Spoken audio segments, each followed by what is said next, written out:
Assalamualaikum warahmatullahi wabarakatuh. Nama saya Revi Fauziandini akan menjelaskan materi pengantar material konstruksi dari pertemuan 9 hingga pertemuan 15 untuk memenuhi nilai UAS. Pada pertemuan 9 tentang proses pengerjaan beton.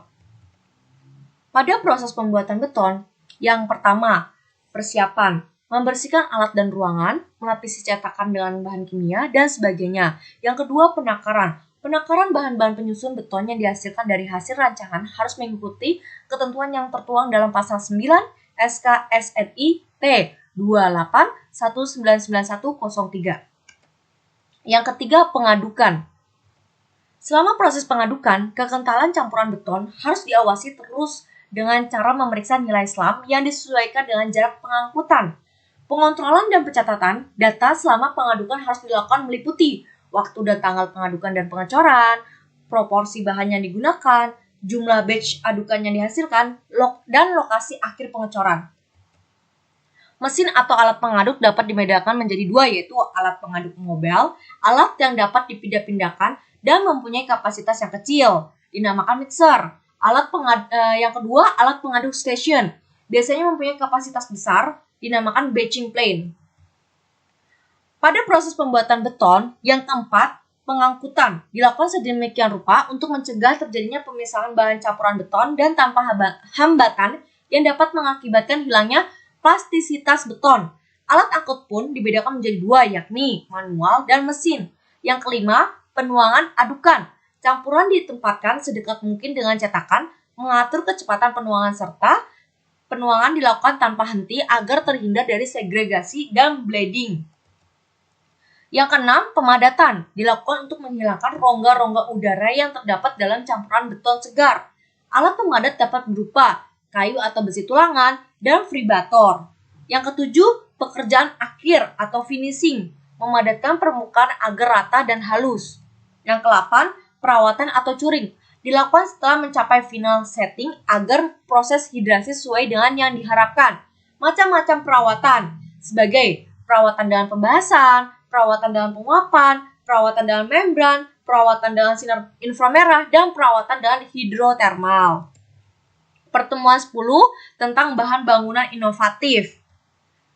Beberapa inovasi material bangunan seperti grapen atau grafena, batu bata terbuat dari urin manusia, batu bata terbuat dari puntung rokok, semen glow in the dark, semen terbuat dari campuran wortel, kayu tembus pandang, balok bangunan terbuat dari material sisa, dan beton Mars. Pertemuan 11 tentang aspal.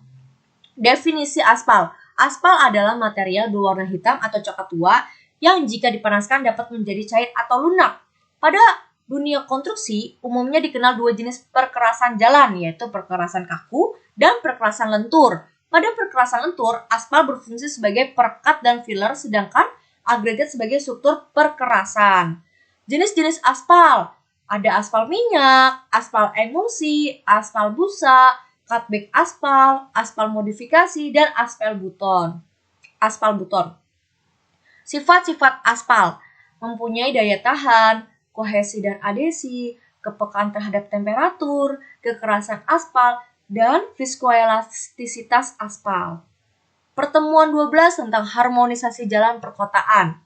Seiring dengan pertumbuhan kawasan perkotaan yang cukup pesat, penyediaan infrastruktur harus dapat diimbangi termasuk infrastruktur transportasi.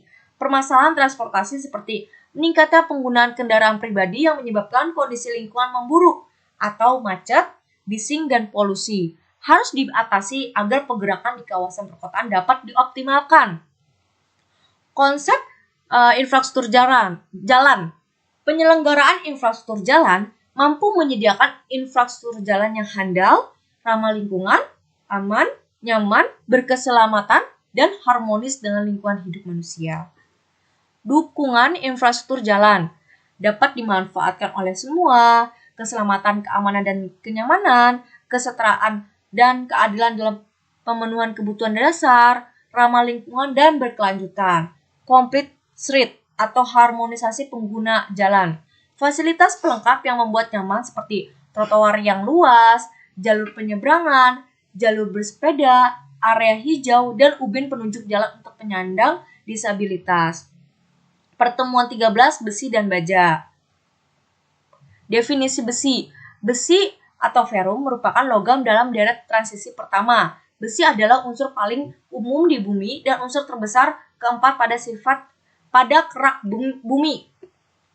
Sifat-sifat besi. Sifat mekanik besi dan panduannya. Besi bereaksi dengan air dan uap atau larut dalam larutan asam.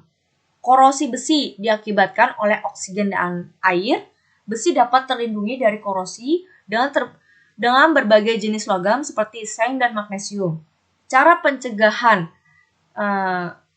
seperti pengecatan agar terhindar dari air maupun udara, pembalutan dengan plastik, pelumuran oli, pelapisan dengan timah, pelapisan seng atau galvanasi, dan pelapisan kromimum.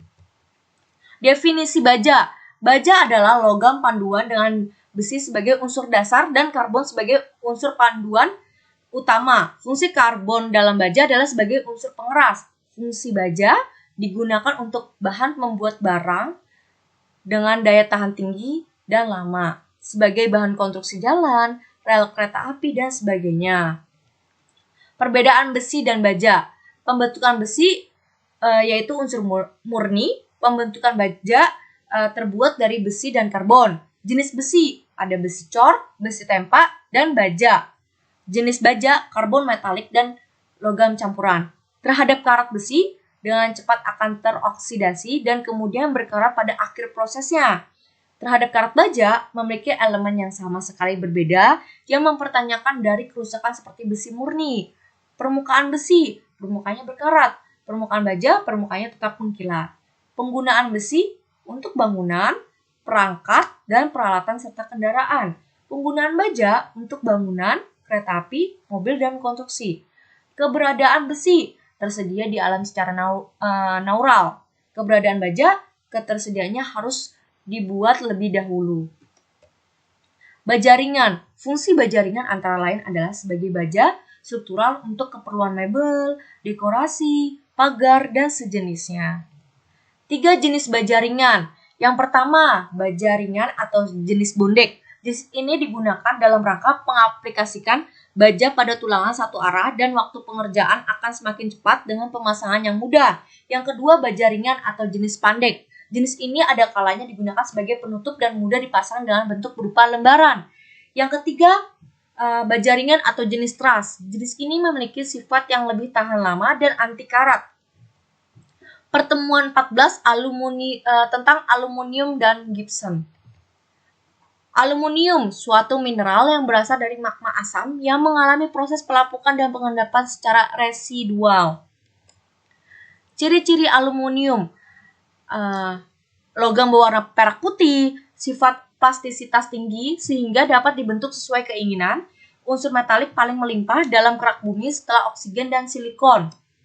Sifat-sifat aluminium, ringan, tahan korosi, penghantar listrik dan panas yang baik, mudah dibentuk, dan kekuatan rendah atau dapat ditingkatkan dengan pemaduan. Penggunaan aluminium di dunia konstruksi sebagai kerangka dan kusen pintu dan jendela, partisi atau dinding penyekat, kerangka rolling door, dan pagar bangunan.